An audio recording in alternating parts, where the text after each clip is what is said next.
Muy buenas noches, bienvenidos a Contacto N. Sin duda seguimos todos conmocionados, atentos al escándalo político judicial que varía día a día, pero tal vez postergamos indebidamente un tema crucial en la actualidad del país.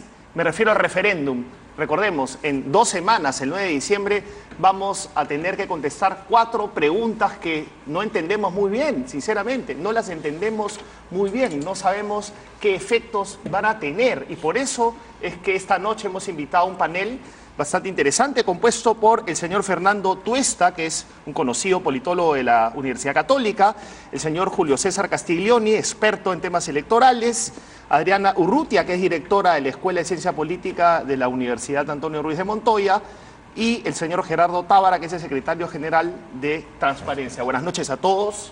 ¿Qué tal? Gracias por venir y que nos ayuden a aclarar este tema que es inseparable del asunto político, ¿no? Porque por el momento lo que la gente está percibiendo, según mi percepción y la de muchos, es que esto es el resultado de un enfrentamiento político más allá de los efectos que las reformas puedan tener. ¿Es correcta esta afirmación? ¿Esto es el resultado de un enfrentamiento político, señor Tuesta? Sí, es parte del enfrentamiento político. Es también, creo yo, la iniciativa, en este caso del presidente de la República, de canalizar una exigencia, demanda de un tema que es la reforma política que se está discutiendo hace un buen tiempo y que no fue canalizado debidamente por parte del Congreso. Es muy probable que si es que no se hubiera dado esta iniciativa presidencial, hoy estuviéramos en otros temas, lo que no quiere decir que necesariamente las preguntas y las propuestas allí que se han convertido además en ley de reforma constitucional, vayan a solucionar el tema de la política, pero digamos, es un avance. ¿Qué duda cabe que el presidente tomó, digamos, estas banderas que estaban allí y sobre todo colocar el punto en algunos aspectos muy sensibles de la opinión pública y que terminó en un primer momento con un parlamento opuesto y otras veces en otros descolocado? El hecho es que creo que de acá al 9 se juega, digamos, una parte importante de la relación tensa que se establece entre el Ejecutivo y el Legislativo. Dicho sea de paso... ¿Se juega o se resuelve? Se resuelve, creo, un momento del conflicto. Hay que tener en cuenta además que vamos a estar en diciembre, que es un medio mes y que se termina las funciones del Congreso en cuanto a la legislatura, y en consecuencia creo que vamos a iniciar un nuevo momento posterior, claro está, al referéndum de 9. Vamos a hablar de las reformas, hay que aclarar que vamos a hablar de las reformas. La ciudadanía, lo que dice el doctor Tuesta es muy cierto. La ciudadanía lo que percibe es que el Ejecutivo presentó unas iniciativas, así de sencillo, el Congreso le dijeron no, y en consecuencia que la población decida. Pero de ahí no entiende más. La difusión del contenido de las preguntas, el fondo de las preguntas, el interés que le está poniendo la ciudadanía, no hay, tanto en Lima como en provincias. Y tenemos 15 departamentos donde hay segunda vuelta. Al mismo tiempo, eso hay que advertirlo, porque mucha gente lo ha olvidado. El balotaje, y en consecuencia los candidatos ahí, los 2 candidatos están preocupados en hacer sus campañas electorales y el referéndum está de lado. O sea, en esos 15 departamentos, es verdad que el Jurado Nacional de Elecciones está haciendo un esfuerzo con el voto informado, pero no es suficiente. O sea, hay bastante desinformación sobre el referéndum en estos momentos y la gente lo que dice, porque ha visto por ahí alguna propaganda, vamos a votar sí, y en el último no. Entonces, pero más allá no saben por qué ni el contenido de las preguntas, porque las preguntas además dicen muy poco. Así es, y por eso es que los hemos invitado justamente para contribuir con esta campaña de información, pero de todas maneras quiero que termine usted el de analizar el aspecto político, ¿no? O sea, más allá de las eventuales reformas que se conseguirían, esto ¿sería una catarsis para la población? ¿Es una catarsis para la población? La población entiende que esto es un enfrentamiento entre el Poder Ejecutivo con el Poder Legislativo. Y entiende que el presidente de la República le ha ganado la iniciativa al Poder Legislativo convocando a referéndum, porque lo entienden de esa... Y por eso respaldo. A diferencia de que el Jurado Nacional de Elecciones, que era el que debería haber convocado, claro,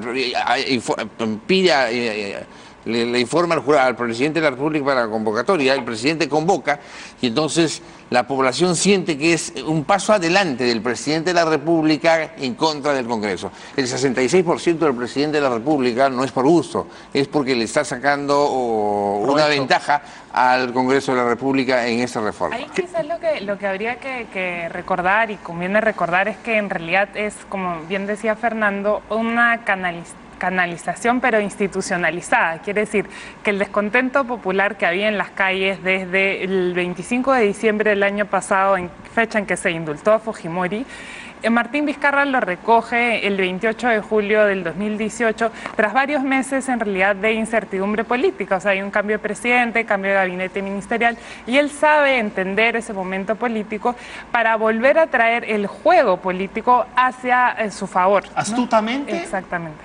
¿Astutamente? Inteligentemente, yo creo. Yo creería que vuelve mejor dicho, despersonifica el juego para volver a hablar de política y decir, acá lo que importa son reformas que son esenciales en beneficio de la población del país, ¿no? Gerardo, ¿una catarsis al fin y al cabo? Bueno, mira, yo creo que hay que reconocer que herramientas como el referéndum, previstas en el ordenamiento democrático, son aquellas que te las dejan, exagerando un poco, como un comodín. Es decir, aquellas figuras que el presidente de la República puede usar en determinados momentos para cambiar el panorama político. Lo que teníamos en julio era a la gente en la calle, muchas veces, en Lima fundamentalmente, pero también en algunas regiones, diciendo cierren el Congreso. No olvidemos que el 29 de julio, al día siguiente de que el presidente anunció que iniciaba el proceso de referéndum, en la Avenida Brasil, en la parada militar, la gente le gritaba cierre el Congreso. Sí. Y lo que teníamos al mismo tiempo, semanas previas al 28, era el escándalo de los cuellos blancos del Porto, que había hecho ya que el presidente Vizcarra vaya al Congreso y en un primer gesto, utilizando otra de las herramientas que la Constitución ha previsto para usar políticamente la cuestión de confianza, va y le dice, destituya, convoca a la legislatura extraordinaria y le dice para que la destitución de los miembros del Consejo Nacional de la Magistratura, que fue la primera batalla que le ganó. Es en ese contexto que el 28 de julio hace el anuncio. Claro, se puede haber olvidado, pero si tú le dices, como estamos haciendo varios al recorrer el país, que la primera pregunta sobre la Junta Nacional de Justicia o el CNM tiene que ver con aquello de los hermanitos, los libritos, ¿qué quieres que le baje la pena? Entonces la gente entiende, ¿de eso se trata? Sí, de eso se trata. Hay más cosas técnicas, pero hay eso. Vamos a hablar de las cosas técnicas, agotemos lo político. Y hay otra pregunta ahí que me parece que está muy en la piel de la gente, que es la pregunta sobre la no reelección inmediata de congresistas.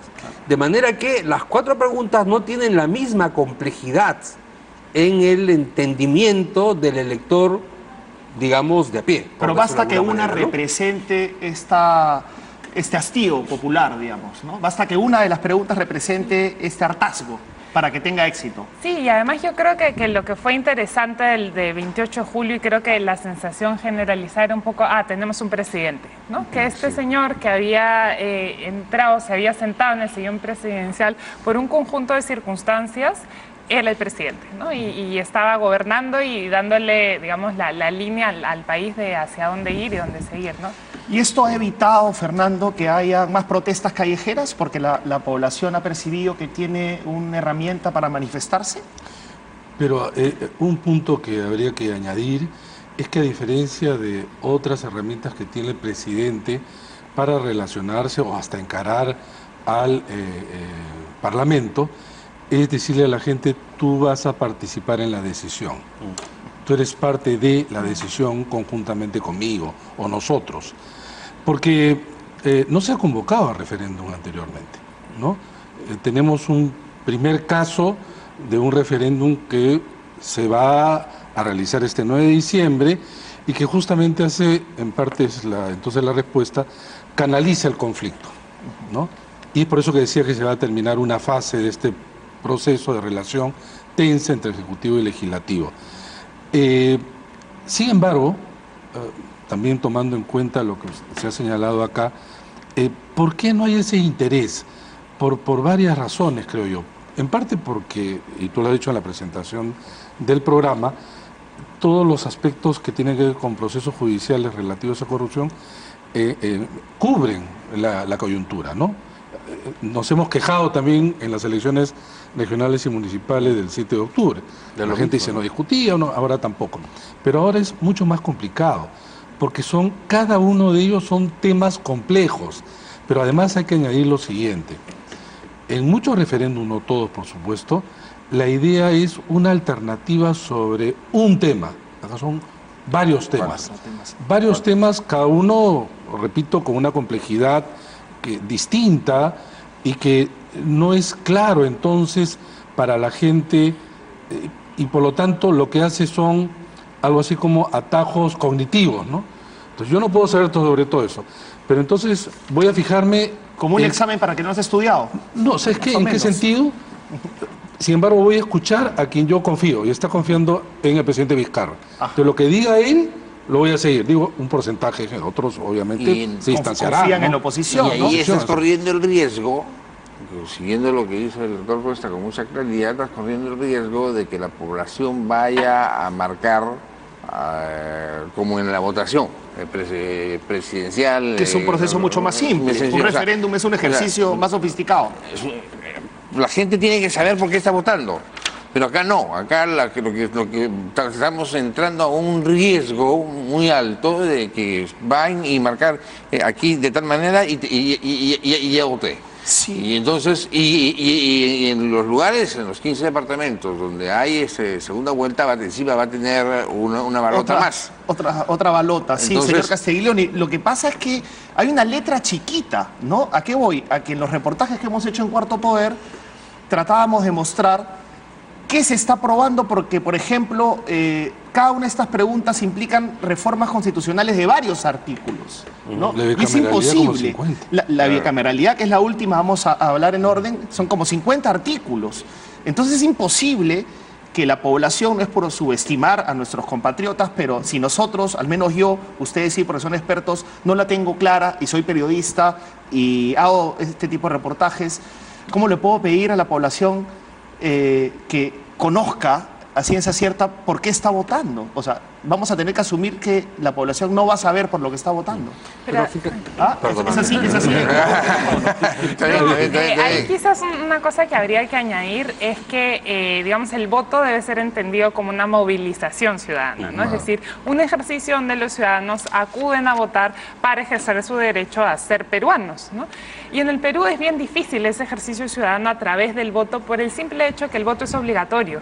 O sea, para nosotros el voto es como, bueno, para que no me pongan el sticker. Claro, ¿no? es obligatorio para legitimar la exactamente, votación, ¿no? Entonces acá esta votación, a diferencia de las votaciones, como ustedes señalaban, presidenciales, municipales, es una votación donde efectivamente hay que investigar, ¿no? Y creo que el mensaje debe ser para los televidentes el día de hoy que esta movilización es un derecho y que además les corresponde y tienen el deber de informarse antes de ir a votar. El deber, sobre todo el deber. Hablemos entonces, empezando, señor Tábara, por la primera pregunta. No sé si la producción puede poner ahí la cédula que va a tener el ciudadano al frente. Estamos hablando de más o menos 20 millones de personas que van a enfrentarse, esa es la palabra, con estas preguntas. ¿No? La palabra. ¿No estás de acuerdo? No se va a enfrentar. No, creo que se va a encontrar. Va a participar. ¿No? Es que por el momento se enfrenta. La primera. Lo que pasa es que, fíjate, cuando elegimos presidente de la República o presidenta, también nos quejamos de que no leyeron el plan de gobierno, de que no leyeron la hoja de vida.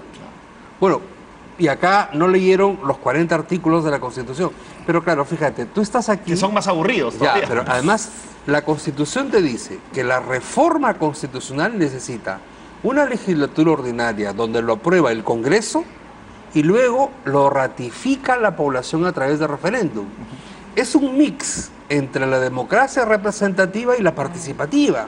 Entonces no necesitamos que los 24 millones de electores tengan el detalle de los 50 artículos como lo han tenido los congresistas en los 40 días que se tardaron en discutir esa norma. O sea, ¿estás de acuerdo con Fernando en el sentido que hay que escuchar a los que saben? algo así. No, y lo que creo es que además no se trata de exigirle al elector de Tumbes, de Puerto Maldonado, de San Juan de Lurigancho, a La Victoria, el mismo nivel de conocimiento. Es que tampoco lo va a puede tener. Que a lo mejor tiene más, que pueda tener la presidenta de la Comisión de Constitución, que se leyó con detalle porque era su obligación leerse con detalle todo el dictamen. Es un problema de teoría democrática. Y entonces, o sea, claro, sí, porque entonces nadie dice no vale el voto cuando eliges presidente de la República sin haber leído el plan de gobierno. Claro, no es legítima, pero es para sí analizar. Vale. Entonces vamos a hablar después de la pausa de la primera pregunta, que es la siguiente.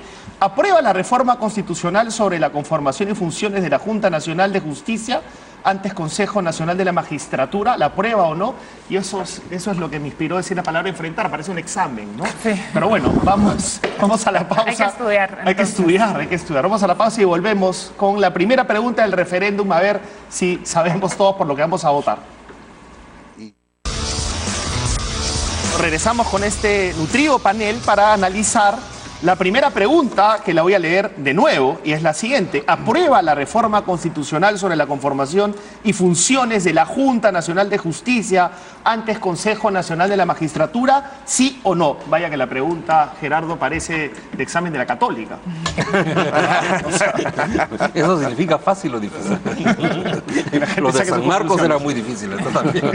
Mira, a ver, yo creo que ahí es donde tenemos que ayudarnos todos a recordar qué fue lo que pasó con los famosos audios de los cuellos blancos del puerto, que llevaron a la destitución de todo el CNM.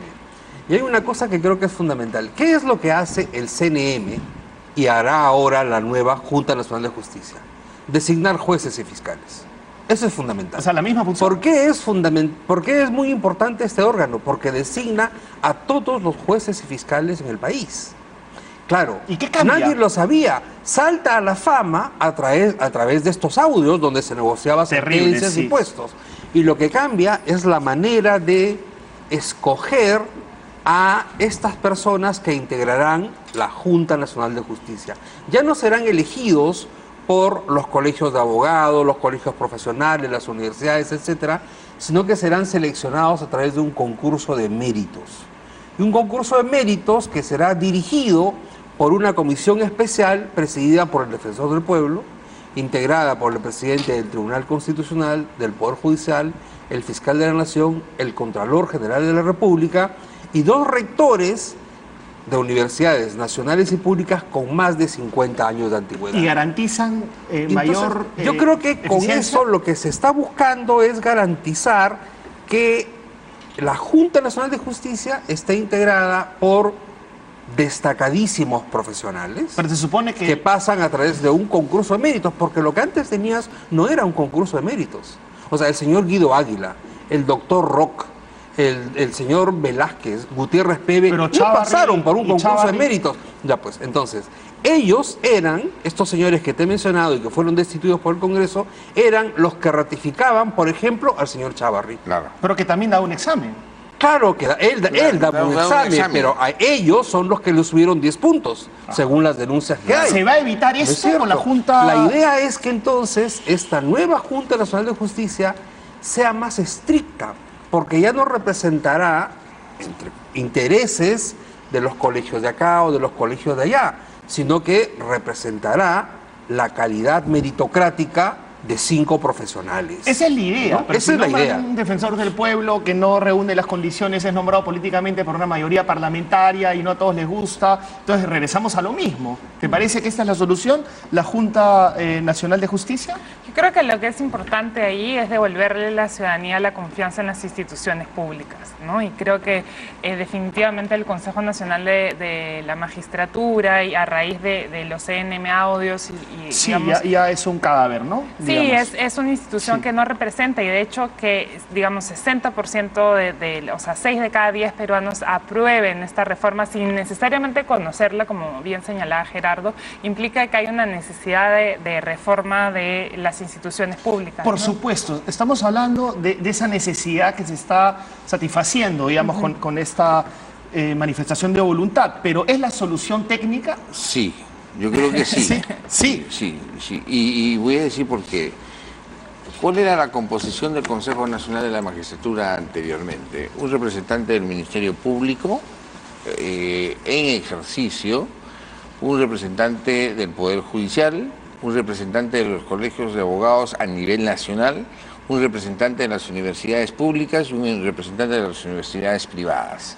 O sea, estos dos, entre ellos se reunían y se escogían. Entonces, cada uno representaba a un sector, pero más al amigaje o al compadrajo, al hermanito. Sí.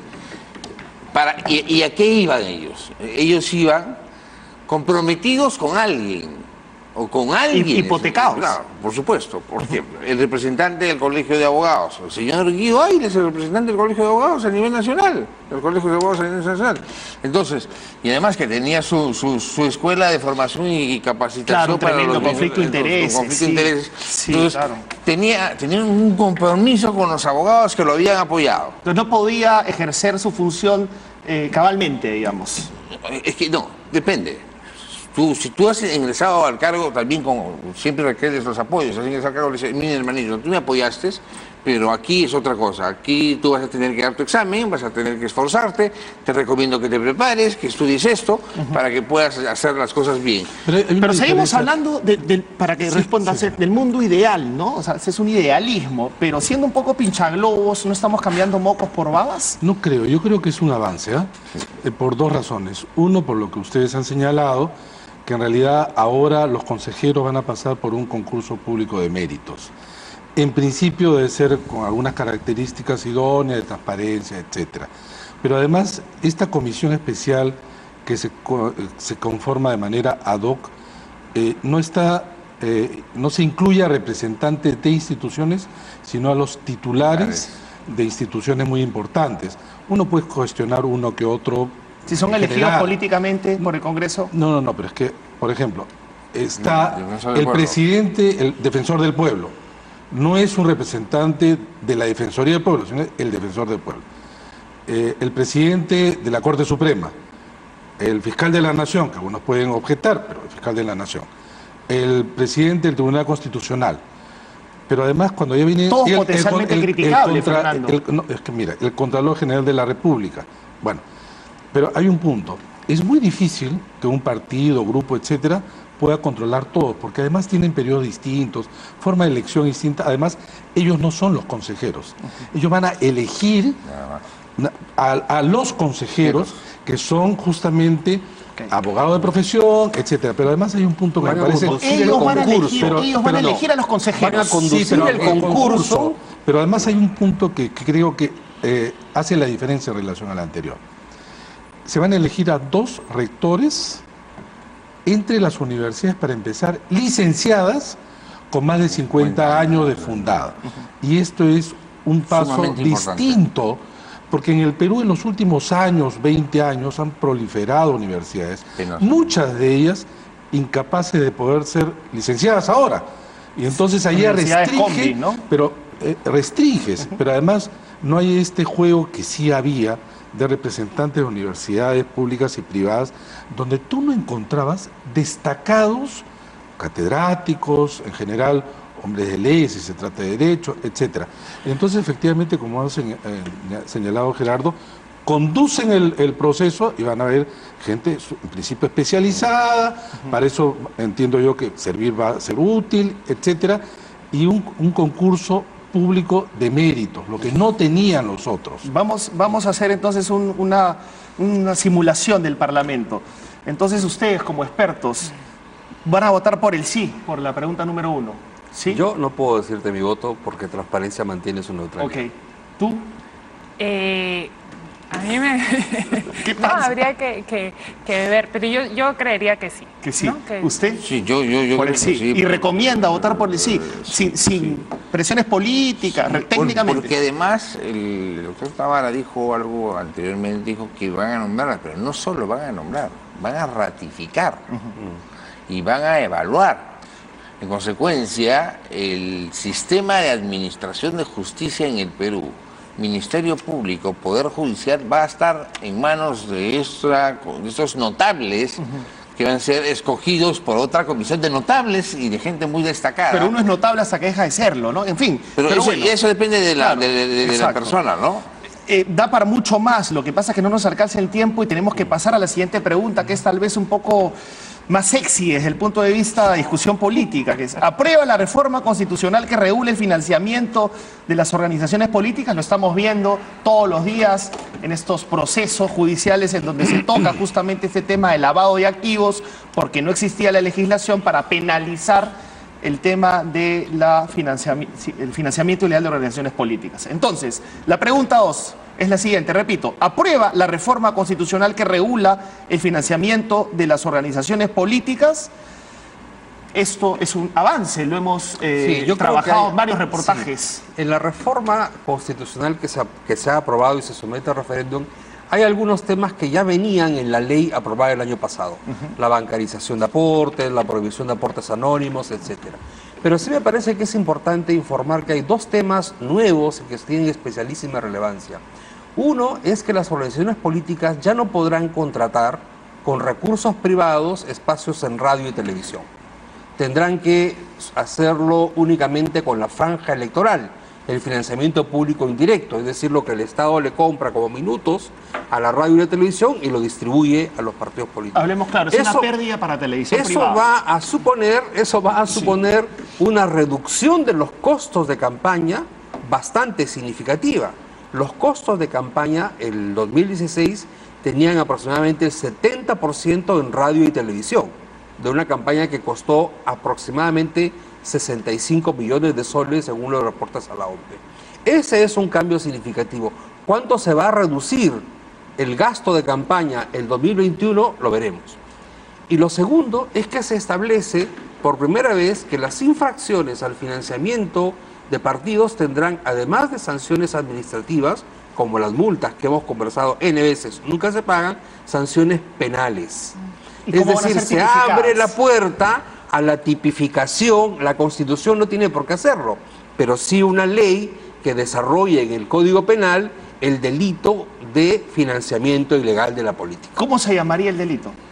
Financiamiento ilegal de la política, podría llamarse. De hecho, ha empezado una discusión en la Comisión de Justicia que ha habido que pararla un poco porque no iba de la mejor manera, pero hay proyectos en el Congreso para tipificar el delito de financiamiento ilegal. Habría que ver cuáles son las distintas modalidades de ese delito y los posibles autores del delito. Para reglamentar, permíteme, Adriana, pasar con Fernando por ese tema. También hemos conversado con él. ¿Te parece que, o sea, después de esto va a haber una reglamentarización, digamos, ¿no? Van a tener que reglamentarse las reformas, o sea, incorporarse al Código Penal? Eso significa abrir la ventana para que se intervenga el Código Penal. Ya, pero antes de eso lo siguiente. El presidente de la República propuso un proyecto de ley que el Congreso, sin embargo, lo ha mejorado. En esta, el Congreso lo ha mejorado. Hay que y lo ha mejorado porque el texto que presentó el Ejecutivo era un texto que, si se aprobaba, no iba a cambiar mucho, porque ya casi todo estaba en la ley. Es más, habría que decir que en realidad esta pregunta, que es parte de una ley de reforma constitucional, pudo no haber sido una propuesta. En otras palabras, se pudo haber cambiado solo la ley. En cambio, todas las demás, las otras tres, sí requieren una modificación constitucional. El Ejecutivo lo que hizo es incorporar un párrafo más a la Constitución en el artículo referido a organizaciones políticas. Pero ese texto era un texto, repito, cuyas partes ya estaban integradas a la ley. Sin embargo, como ha adelantado Gerardo, esos dos aspectos son la mejora de parte del Parlamento. Uno, el tema relativo a incorporar la figura de la sanción de índole penal, y otra, en razón, como ha señalado nuevamente, repito, Gerardo, en que va a tener un impacto directo en el gasto, porque 70%, alrededor del 70% se gasta pues en radio y televisión, sobre todo televisión. Entonces, si le dices a los partidos, a partir de ahora no se puede comprar un minuto más allá de la franja, los gastos de campaña, y además para los partidos también eso es un alivio. ¿Pero se puede invertir en mítines? No, sí, en todo lo que tú quieras. Lo único que te está diciendo es que en relación a propaganda en medios de comunicación, solo en franja. O sea, somos los grandes perdedores, los medios de comunicación privados. Pero no son los primeros. No son los. Mira, en México, que fue el primero, este es parte de la legislación. En Brasil y en Chile. Porque en realidad los grandes costos de campaña tienen que ver con medios de comunicación y sobre todo televisión. Ahora, esto no quiere decir, sin embargo, como ocurrió en otros países, que la franja crezca. O sea, no se está diciendo que necesariamente ahí se tiene que quedar. Y entonces, para terminar con tu pregunta, inmediatamente después, el Congreso, después del 9, el Congreso tiene que modificar la ley de organizaciones políticas relativo a los artículos sobre financiamiento. Y luego la OMPE tiene que modificar el reglamento de supervisión de fondos. Ahora, ¿y el Código acá Penal? se abre, obviamente el Código Penal, claro está, pero además se abre la oportunidad para modificar artículos complementarios e importantes para que la reforma tenga un nivel de impacto muchísimo mayor. Es decir, en pocas palabras, no se quede solamente en ese carril abierto de los dos artículos, de los dos párrafos que hemos señalado sobre esta pregunta. Doctor Castiglioni, le afino la pregunta. ¿Qué le parece, porque confunde, que en este momento simultáneamente en el Congreso se esté debatiendo la intervención previa de la OMPE antes que la del Ministerio Público, ¿no? O sea, uno dice, vamos a votar por algo acá en la pregunta 2, pero simultáneamente en el Congreso se está tratando el tema, entonces, ¿cómo es la figura, no? Es que la OMPE tiene que intervenir porque es la oficina que organiza los procesos electorales. Y en consecuencia su participación es sumamente importante. ¿Pero antes que el Ministerio Público? Pero es que el Ministerio Público es cuando ya entra la penalización, porque aquí va a haber infracción administrativa y va a haber infracción de carácter penal. Entonces, ya cuando el tema entra a una relación de carácter penal, entonces y se tipifica y se ve cuál es el bien jurídico tutelado, entonces en ese caso ahí entraría la denuncia. Pero hay una confusión. Creo que lo que ahora es una falta administrativa va a ser un delito. Sí, pero lo que pasa es que lo que la Comisión de Justicia aprobó la semana pasada y se pretendió que entre al Pleno es que se condicione la acción fiscal a la existencia de un informe administrativo por parte de OMPE. Entonces, como dice el doctor Castiglioni, OMPE tiene que actuar, pero eso no puede ser el requisito para que un fiscal actúe.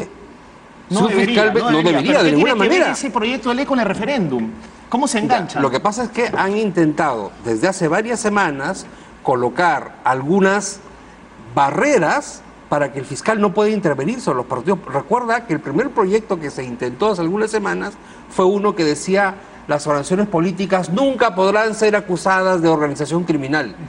Yo decía, entonces yo formo una banda de delincuentes, me inscribo en el jurado como partido político y ya está. Sí. No puede ser. De ninguna manera. Entonces, la marcha atrás a eso y entonces dice ya, pero entonces para que el fiscal actúe, primero tiene que haber un informe de OMPE. No, ¿por qué? No, ¿de cuándo acá?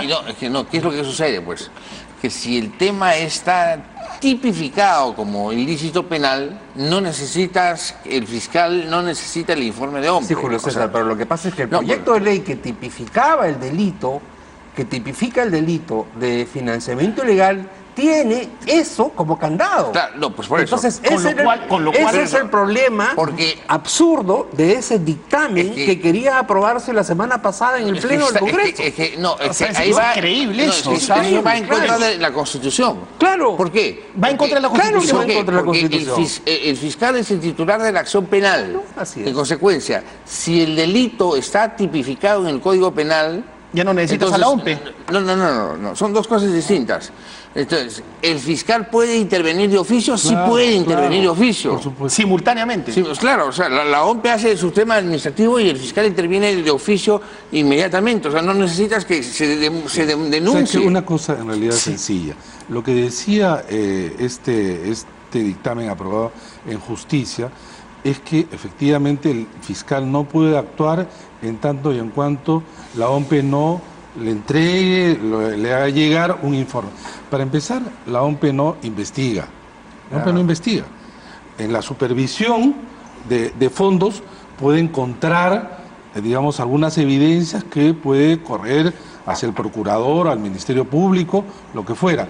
Pero imagínate, le cortan los brazos al fiscal. Sí, por ejemplo, el fiscal podría, no sé, un día domingo hay una denuncia sobre determinados hechos que tienen que ver con estos temas.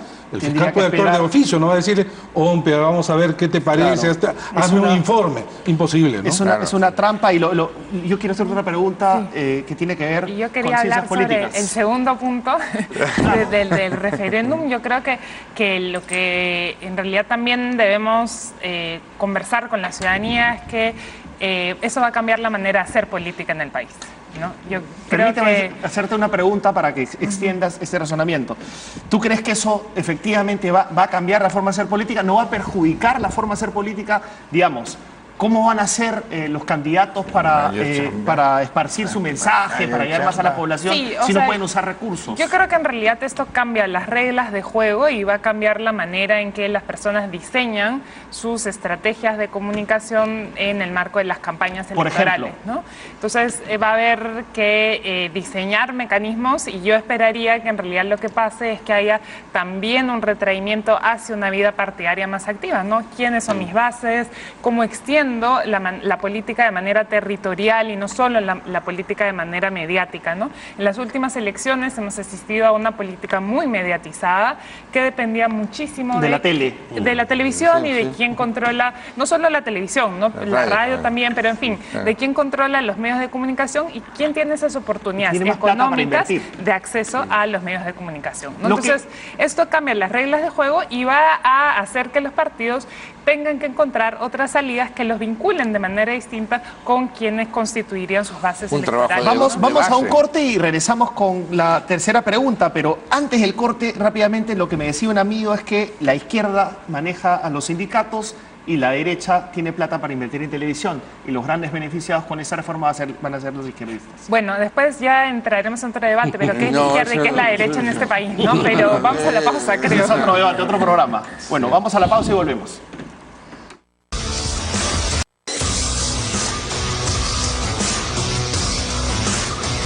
Me quedo con la última reflexión de Adrián Urrutia en el sentido que esto va a mejorar la vía partidaria, va a reforzar a los partidos políticos, ¿no? Pero bueno, vamos a tener que pasar a la pregunta número 3, que es la siguiente. ¿Aprueba la reforma constitucional que prohíbe la reelección inmediata de parlamentarios de la República? Esa es una pregunta que muchos dirían motivó el referéndum políticamente, ¿no? Esto fue lo que motivó, esto es el detonante del referéndum, Fernando. Es la locomotora, en realidad, en general, de este ferrocarril de referéndum. Sin embargo, es la que tiene mayor posibilidad de ser aprobada con porcentajes, quizás va a tener porcentaje más alto, ¿no? Y con efectos que no conocemos. Ya, sin embargo, yo creo que allí lo que está mandando, sobre todo, es la desafección muy alta de la política, el desprestigio del Parlamento. Sin embargo, habría que decir dos cosas. En realidad, el Perú ya hace mucho tiempo tiene una tasa de reelección muy baja. En los últimos 30 años es la más baja de América Latina. En pocas palabras, los peruanos hace tiempo ya no reelegían, digamos, en términos genéricos, ¿no? Y entonces, yo creo que esta pregunta, siendo la más de mayor simpatía, tiene algunos problemas. Y tiene algunos problemas porque, en realidad, si bien hay un sentimiento eso de que se vayan todos, en realidad tú puedes encontrar buenos parlamentarios en distintas tiendas políticas. No los vamos a tener. La gente cree que el que se vayan todos va a propiciar que vengan unos superacadémicos. No, pero que además, porque son nuevos, son mejores. Y en realidad, el único país en donde no hay reelección en América Latina es Costa Rica. Incluso México, el país histórico de la no reelección, lo ha modificado hace relativamente poco. Los parlamentarios y los buenos requieren además tiempo y hacen carrera política, que se les va a cortar. Incluso a nivel ahora de alcaldes, que se les ha cortado por primera vez en la historia. De un distrito, una provincia que quería a su alcalde, no ha tenido la posibilidad de reelegirlo. Igual ahora. Y entonces habría que decirle al público que piense bien en relación a esta pregunta, porque además nadie te obliga a votar por los parlamentarios que te colocan allí. Pero es que ponen a los mismos los partidos pero muchas tampoco veces. es cierto. Tampoco es cierto. Tampoco es cierto. De los 500 parlamentarios que hay del 2000, de este siglo, han sido en realidad reelegidos alrededor de 130 o algo más. Se han presentado muchos a la reelección y no han salido reelegidos. Y entonces, claro, la gente dice, no, pero fulano, mengano, de tal o cual partido. Cierto es que algunos tienen varios periodos, pero la gran y aplastante mayoría son nuevos o de un solo periodo de reelección. ¿Y esto tiene consecuencias? No, pero entonces acá viene el tema. Porque el punto era, la no reelección va a mejorar la calidad de la política y eso en relación no existe. No podemos decir, no solamente no está demostrado, sino que creo que va a tener implicancias incluso negativas en que cada 5 años vamos a cambiar a todos, absolutamente todos, pero además el voto como un instrumento de premio y castigo lo pierdes. Claro. Pero no hay la posibilidad de que yo, por ejemplo, yo voté por un parlamentario y a mí me decepciona. La próxima vez él va a la reelección, yo no le doy mi voto, yo lo castigo. O sea, en resumen, pero si es que va a la reelección y es bueno, yo lo premio. Sí, me están quitando esa herramienta. En tus términos, lo que estamos diciendo es que la población tiene la posibilidad de castigar severamente al actual Parlamento votando sí a la tercera pregunta, pero también podría castigarse a sí mismo. Sin duda, ahora, porque mira, está quitando esa posibilidad. Una es que es importante precisar que la pregunta lo que dice es si está de acuerdo con la no reelección inmediata. Ojo, no es que nunca más volverán a ser congresistas, podrían esperar un periodo y volver. Eso es algo que creo. Y lo segundo es que no pueden postular de manera inmediata al mismo cargo. Claro, pero ya no hay senadores, pues porque digamos, pero no sabemos cuál va a ser el resultado de la cuarta pregunta. Fernando da por hecho que la cuarta pregunta va a ganar el no, yo no lo sé. Y lo segundo, no lo sé. No, yo no lo sé. Y lo segundo es que, claro, tú miras los últimos 500 congresistas. Yo miro los 3 últimos periodos electorales. En los 3 últimos periodos electorales la reelección se incrementó en 10 puntos. Ajá. O sea, el 2006, se reeligió 16%, el 2011 20% y el 2016 25%. Entonces hay una tendencia que incrementa la reelección. Pero ¿cuánto tiempo perdemos con parlamentarios neófitos en el asunto? ¿Cuánto tiempo perdemos? Y lo otro es que tú puedes mirar, sin un bitocho que al margen de mi inclinación política maneja. Como no hay una relación directa entre no reelección y mejora en la política, tampoco la encuentras al revés. No, hay una mayor proporción. Tú miras en la Comisión de Ética los congresistas que han tenido alguna sanción o investigación y encuentras nuevos y antiguos. ¿Tú qué piensas, Adriana? Yo lo que creo es que la política es como un trabajo y la curva de aprendizaje es bien lenta. Y entonces, como en cualquier trabajo, uno quiere tener a gente, un profesional muy capacitado. Y entonces ese profesional capacitado tiene que hacer bien su trabajo si quieren que lo sigan. ¿Y esto propicia profesionales capacitados o al contrario? Esto es que yo estoy de acuerdo con Fernando en el sentido que debemos, o sea, el ciudadano debe ser consciente que premia o que castiga con su propio voto, ¿no? Pero esa idea creo que no está presente, como señalábamos hace un rato, al momento de votar, ¿no? Rápidamente, antes de irnos al corte. Si gana el sí, ¿se puede modificar vía Parlamento actual? No. Esto ya no se puede, ya es letra en piedra. En los próximos 2 años, tú no puedes modificar una norma que ha sido ratificada a través de referéndum. Eso es tal vez lo más claro que hemos dicho en toda la noche. Vamos a una pausa y regresamos.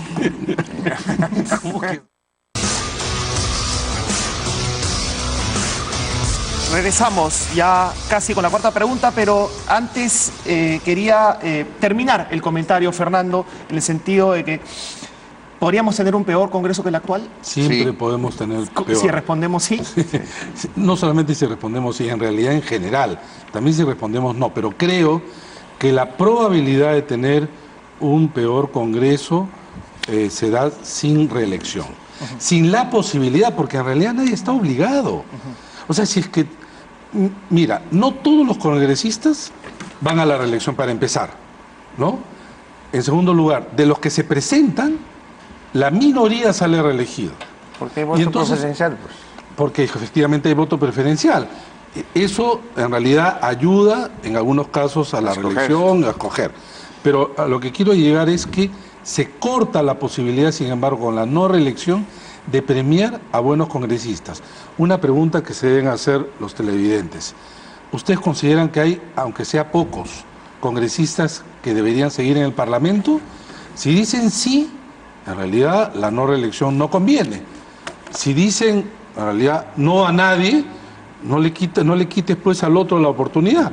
Yo no votaré por ninguno que va a la reelección. Pero en 2 años podemos enmendar la eventual metida de pata en un sentido o en el otro. Es difícil, por más que hay un límite, es muy difícil que en realidad luego el Congreso apruebe la reelección inmediata. Okay. En realidad en ningún parlamento haya... Solo en aras de la objetividad.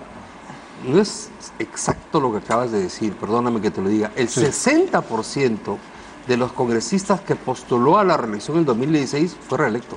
No. El 60%. El 31 de 55. ¿Ah? 55 postularon a la reelección y 31 fueron reelectos. La mayoría no se presentó a la reelección. Lo dicho de la, tú has dicho que ya solamente una mínima porción de los que postulan a la reelección se reeligen. No es así. Para empezar, hay un primer filtro que es los propios partidos. Solamente una pregunta. ¿Ustedes creen que Fuerza Popular, la misma Keiko, que es cabeza, colocaría, si ella tuviera la posibilidad de simplemente designar, colocaría a los 73? Estoy seguro que para volvemos a un tema clave que nos planteó Adriana, ¿no? Estas propuestas mejoran la vida partidaria, esa es la clave. Ese es el alma de la reforma. Y doctor, vamos a regresar con la cuarta pregunta. ¿Aprueba la reforma constitucional que establece la bicameralidad en el Congreso de la República? Porque acá hay algo encubierto, que es la cuestión de confianza. Volvemos con eso tras la pausa.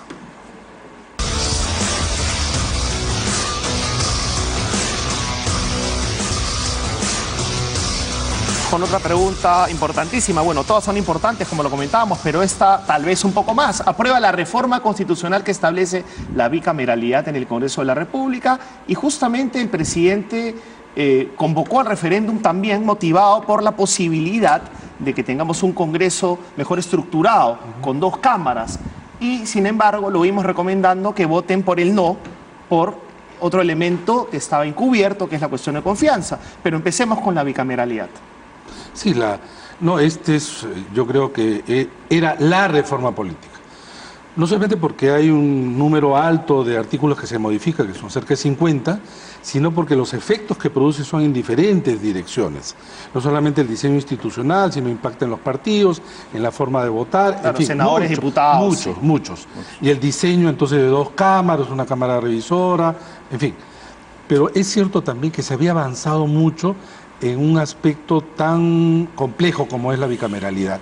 Sin embargo, el último día de debate, se incorpora esos artículos cuestionables que son de alguna manera repetición de la modificación de reglamento que el Tribunal Constitucional declaró inconstitucional. Claro, una de las leyes Müller. Sí. Y entonces el tema fue que el presidente al inicio dijo que estaba satisfecho en realidad con los 4 y luego dijo que no.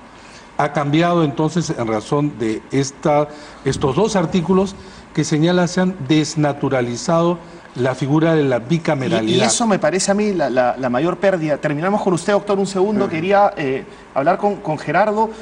Este es el gran sacrificio de la reforma. O sea, digamos, ¿qué pesa más, la cuestión de confianza o la bicameralidad? Es que son 2 temas muy importantes, porque la bicameralidad te da una nueva estructura de la tarea legislativa y la cuestión de confianza te da equilibrio de poderes. Pero, muy ¿cuál grande. elegiría usted? Y no había razón para incluir en el debate sobre bicameralidad. Fue una trampa, la cuestión de confianza. Sí, fue una que además trampa. Ya el Tribunal Constitucional ha dicho en la modificación que hicieron al reglamento que eso excede y que además afecta la esencia de la democracia. Y si se vota así, la sentencia del Tribunal Constitucional podría tener algún efecto. No tiene un efecto. Podría, ojalá, en estas próximas semanas haber algún tipo de pronunciamiento por parte del Congreso diciendo que esto se va a modificar, etcétera, y que el presidente del Tribunal Constitucional también lo diga. para ver si es que podemos aproximarnos a votar a favor o en contra de la bicameralidad, pero sin el condicionante de la cuestión sería de confianza. importantísimo. Tú como politóloga, ¿qué te parece más importante para la sociedad, para el elector? ¿La cuestión de confianza o la bicameralidad? Ahí solo quisiera volver sobre un punto específico, que es en realidad el peso simbólico que tiene la bicameralidad en el Perú, ¿no? O sea, cuando pensamos en bicameralidad, todo el mundo piensa en... Más congresistas. No, en los 90, o sea, cuando se disolvió el Congreso y se volvió un modelo... O sea, un recuerdo negativo. Sí, yo creo que ahí hay un recuerdo negativo y en realidad hay que hacer todo un trabajo de diálogo con la ciudadanía para entender la real dimensión de esto, que no implica volver, ¿no?, a inicios de los 90. Y eso es lo que estábamos entendiendo, Adriana. El problema es que pareciera que con el hecho de haber metido con trampa de contrabando la cuestión de confianza, nos estamos perdiendo la gran oportunidad. Sí, estamos perdiendo la gran oportunidad. Yo discreparía con Adriana porque el Senado del 92 era un señor Senado. El Senado del 92 era un señor Senado. Ahí, pero tenía una aprobación bajísima. Bueno, la aprobación no es sinónimo de que sea bueno o malo, claro, pero... que le enmendaba mucho a la Cámara de Diputados. La Cámara de Diputados y el Senado sí había gente de mucho nivel. El mismo Bernales, que acaba de fallecer, era integrante de la Cámara, etcétera. O sea, el Senado desde aquí, a quien desde aquí le hacemos un reconocimiento especial. Era un Senado muy importante. Bueno, yo quisiera aprovechar entonces, creo que hay consenso en que se podría llamar a la clase política para que se replantee esta pregunta. ¿Eso es lo que quisiste decir en tu última intervención? Que quisiera, sí, para que el Congreso diga algo, pero también para que la clase política asuma la responsabilidad que le corresponde en el referéndum. Solamente un partido político y un movimiento regional se han inscrito para participar en el referéndum con personeros. Hay que decirlo, el Partido Aprista y el movimiento Musuqñan, o sea, estamos en de nada. Ayacucho. Estamos en nada. La pregunta es, ¿y los demás partidos políticos que están en el Congreso que aprobaron esta reforma no van a participar del referéndum? Es terrible. Fernando, ¿tú también harías un llamado a la clase política, al Parlamento actual, para que se replantee la última pregunta, para no desperdiciar esta gran oportunidad de la bicameralidad? En realidad lo estuvieron discutiendo en el Parlamento. El tema es que los compromisos en el Perú y sobre todo esta naturaleza, se ha perdido también la confianza entre los actores y por eso no ha prosperado. Es decir, el Parlamento puede decir cualquier cosa y de repente el presidente dice, esto pero no nos lo estamos va a aceptar. Perdiendo la reforma. Yo creo que nos estamos perdiendo la reforma. ¿Y a quién culparías? ¿Al Ejecutivo por decir que no al final o al Legislativo por introducir de contrabando? En primer lugar el Legislativo y en segundo lugar creo que el manejo del Ejecutivo en ese momento no fue lo inmediato que se requería. Y a estas alturas esto yo creo que es bastante... O sea, nos fregamos por el enfrentamiento una vez más de hacer esta gran reforma porque el Legislativo metió de contrabando. Pero además las encuestas que se han publicado, la última pregunta sale perdiendo. Entonces, ¿no? Una pena. No, pero cuando el presidente presentó la propuesta, era superior. Era superior. Y no contemplaba lo de la cuestión de confianza. No contemplaba lo de la cuestión de confianza, que hay que decirlo. Con lo que está diciendo, que lo que dice el presidente es seguido por la gente. Claro. Okay. En este momento. Bueno, muchísimas gracias por su presencia. Esperemos que hayamos contribuido, aunque sea en algo, a aclarar estos puntos. No va a ser la última vez que vamos a hablar de ellos. Seguramente en Cuarto Poder lo vamos a tratar también. Y aprovechen esta información. Muchísimas gracias, señores, por estar aquí. Gracias. Hasta una próxima oportunidad. Muy amables todos.